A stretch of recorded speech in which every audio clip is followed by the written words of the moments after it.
forget about that reputation for being amazing traders. The Kwahu businessmen. The Kwahu businessmen. They were major players in the cocoa industry. Huge.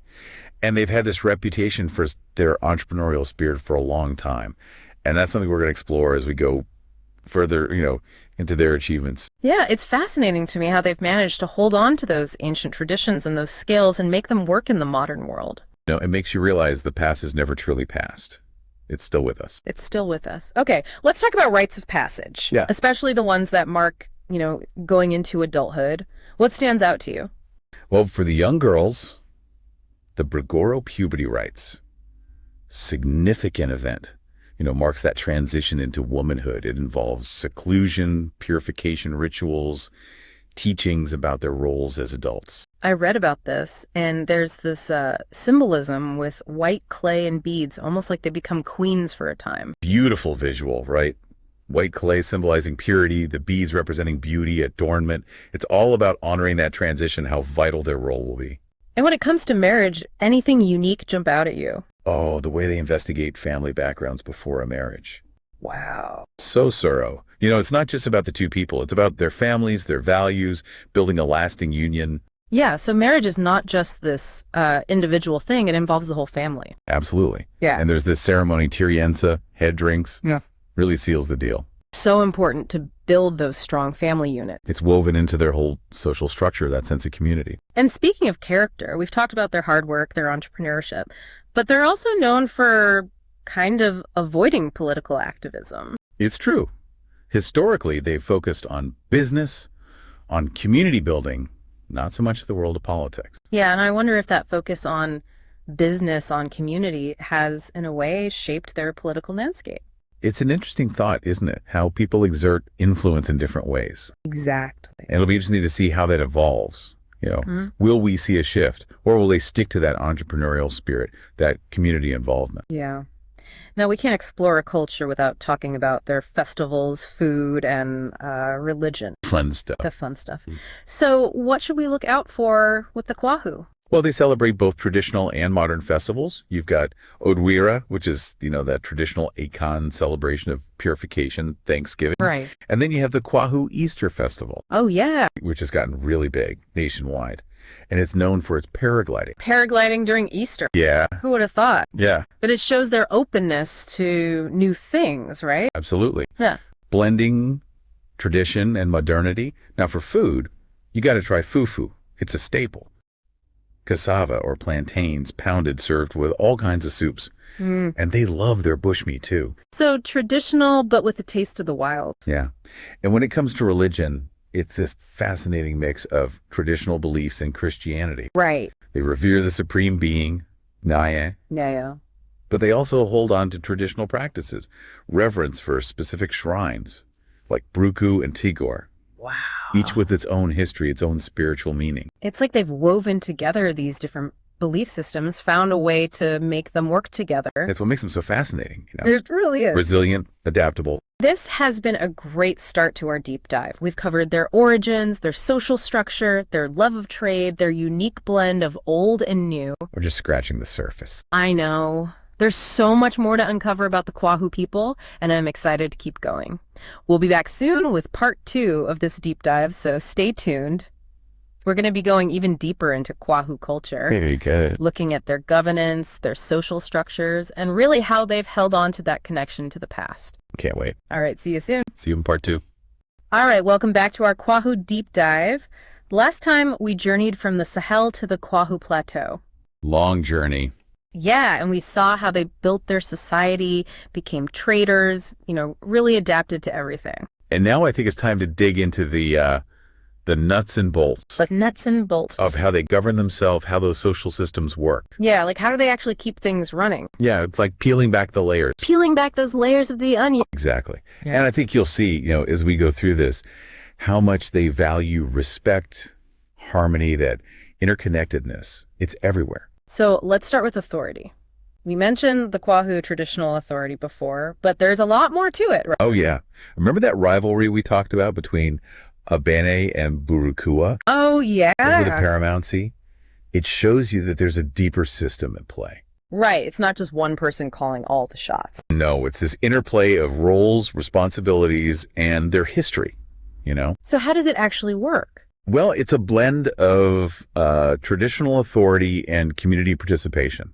So not a dictatorship, Not at all. more collaborative. Yeah. You've got the Omenhane at the top, the paramount chief, Right. but they're balanced by a council of elders Oh, interesting. representing the clans, the different divisions within Kwahu. So that everyone has a say. Exactly. It's about checks and balances. Nobody gets too much power. And within this council, you have specialized roles.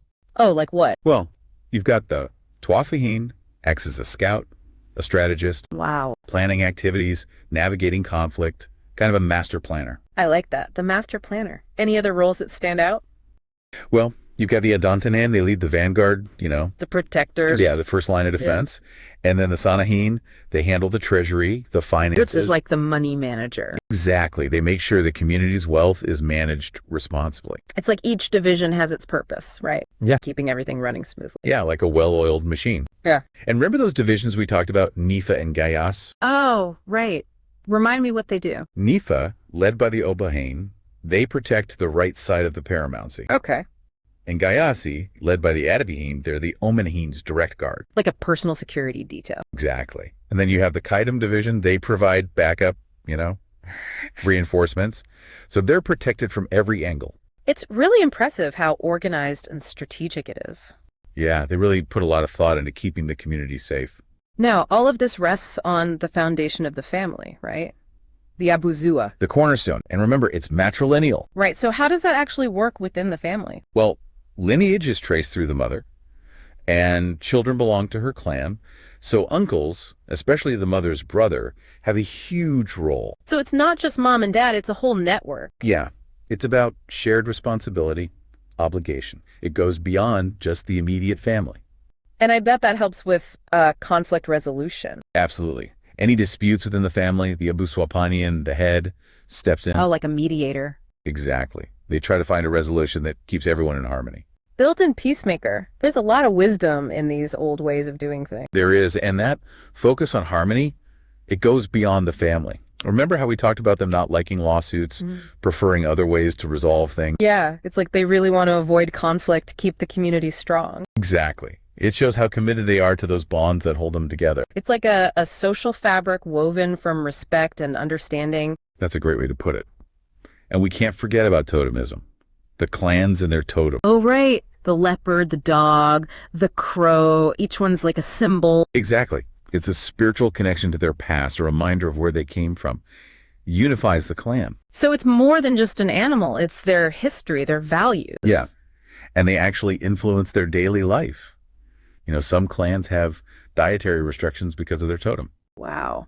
That's taking it seriously. It shows how deep those beliefs run. And it connects to their religion, too. Right.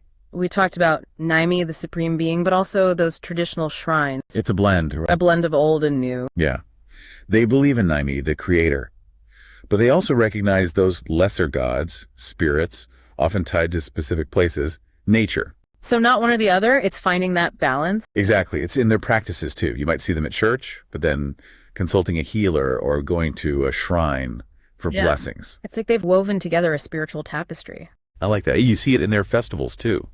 Odwira, that ancient celebration, and then the Kwahu Easter Festival. The paragliding, blending the old and new. Exactly. Adaptable, creative, and their music and dance, too. Oh, yeah, we can't forget about that. The rhythm, the energy. It's a mix of everything. Traditional instruments with modern influences and the dances. Each one tells a different part of their story. It's like a celebration of life, of their community. And that's how they pass it on, Yeah. you know, to the next generation. Keep that heritage alive. It's really inspiring, their resilience, how close they are as a community. What do you think is most unique about them? You know, it's that combination of being entrepreneurs, but also having this deep respect for tradition, for peaceful solutions. Yeah, it's like they found a way to be modern without losing who they are. Exactly. And it shows you that even in our globalized world, those unique identities can still thrive. This deep dive has been amazing. From ancient empires to modern paragliding, from family structures to trickster spiders. It shows you how much we can learn from other cultures. Before we move on, though, I'm curious about their traditional medicine. We haven't touched on that yet. Yes, can't forget that. It's a big part of their life. You know, healing, guidance, that connection to their ancestors. So it's not just about physical health. It's holistic. Mind, body, spirit, all connected. What kind of things do they do? Well, they've got a vast knowledge of herbs, passed down through generations. Wow. They use plants, roots, all kinds of natural ingredients for healing. Harnessing the power of nature. Yeah. And they believe some illnesses might have spiritual causes, like unhappy ancestors. Oh, interesting. So they might go to a healer, an okamfo. They can do rituals, offer sacrifices, give spiritual advice. So it's not just treating the symptoms, it's about restoring that balance. Exactly. Physical, spiritual, emotional, everything has to be in harmony. It makes you think about how we view health, doesn't it? Yeah, it's not just about not being sick. It's about that overall well-being. And you see that idea of balance everywhere in their culture, don't you? You do. Relationships, nature, even within themselves. They're always striving for that harmony. There's so much we can learn from that. Absolutely. It makes you appreciate how different cultures approach life. This has been such a journey. We've learned so much. We have. But there's still more to come. I know. In part 3, we're going to get into those everyday customs, the little things that really show you what they value. Stuff that brings it all to life. Stay tuned for part 3, where we'll wrap up our exploration of the amazing Kwahu people. Welcome back for our final look into the world of the Kwahu people. Part 3. Yeah, we've gone from ancient history to, modern day life. From empires to entrepreneurs. Exactly. But now I want to zoom in. Zoom in. Yeah, on those little everyday things, the customs, the etiquette. The stuff that shows you how they really live. Yeah. So where do we even start with Kwahu etiquette? Well, I think one of the most striking things is their respect for elders. Oh, yeah. We touched on that. It goes so deep. It's in everything they do. It's not just saying please and thank you. No. It's woven into the language, the gestures, even how they use space. I've heard they have special ways of addressing elders, right? Oh, yeah. They use these specific terms, honorifics, that convey respect. And they always make sure the elders are comfortable, give them the best seats, serve them first, really listen to what they have to say. Like their opinion matters. It really does. Yeah. And it's not just family elders, it's community leaders, teachers, anyone with wisdom and experience. So it's about recognizing those who've paved the way. Exactly. Yeah. Honoring their contributions. Yeah. But it's not just one-sided, Oh. The elders, they're expected to guide the younger generation too. Pass on that knowledge. Yeah. Share those experiences, keep the traditions going. It's a beautiful cycle, right? It is. And this sense of community, it goes beyond just elders. Oh, yeah. They're incredibly hospitable, generous, welcoming guests, sharing food. I've heard they're famous for their hospitality. It's true. You could be a stranger and they'll invite you for a meal, offer help without a second thought.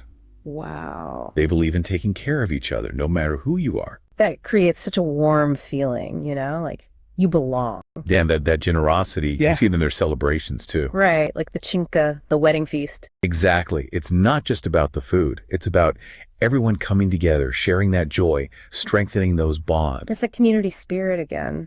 And we see it even in times of sadness, right? Like at funerals. Oh, funerals are very important. Yeah. They want to honor their ancestors, make sure the spirits pass on peacefully. So it's a big event. Yeah, it can go on for days. Mourning, rituals, gatherings. So the whole community supports the family. Exactly. It's about sharing stories, offering comfort. And even in their mourning, they express themselves culturally. Oh, how so? The dirges, the funeral songs, they're sad, but they also have this beauty to them. It's like finding beauty even in sadness. Yeah, it's about accepting the cycle of life and death. And we see that in their proverbs too, right? Oh, the Proverbs. So much wisdom packed into those short sayings. Do you have any favorites?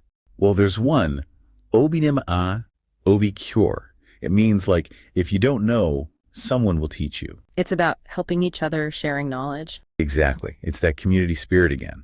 And then there are the folk tales, especially the Ananse stories. Oh, Nancy, the spider, always causing mischief. But those stories always have a lesson tucked in there, about honesty, greed, how to live a good life. It's like a fun way to teach those important values. Yeah. And it's through all of this, the stories, the proverbs, the songs, the dances that they pass on their heritage. We've learned so much in this deep dive. We have. It's been quite a journey. From ancient empires to, everyday life. It's amazing how exploring another culture can really open your mind. Yeah, the Kwahu people, with their history, their traditions, their sense of community, it's really inspiring. So, as we wrap up this deep dive, what's the one thing you hope our listeners take away? I think it's the realization that real strength comes from community, from shared values, from honoring those who came before us. That's a beautiful message. And on that note, we'll bring our Kwahu deep dive to a close. It's been a pleasure. Yeah, thanks for joining us on this journey. Keep exploring, keep learning, and we'll see you on the next deep dive.